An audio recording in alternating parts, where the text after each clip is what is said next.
ایک گناہ ہوتا ہے انفرادی، کون سا گناہ ہوتا ہے؟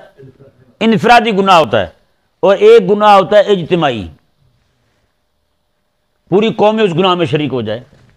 ایک قوم انفرادی ہے اور ایک قوم ایک گناہ انفرادی ہے اور ایک گناہ اجتماعی ہے۔ انفرادی گناہ جو ہے نا اس کی سزا عموماً آخرت میں ہی ہوگی۔ کہاں ہوگی؟ آخرت میں سزا ہوگی اس کی، آخرت میں اسے عذاب ہوگا۔ اللہ تعالیٰ چاہے تو معاف فرما دے، لیکن انفرادی گناہ کی جو سزا ہے وہ آخرت میں ہوگی۔ اجتماعی گناہ جو ہے نا اس کی سزا دنیا میں ہی ہے۔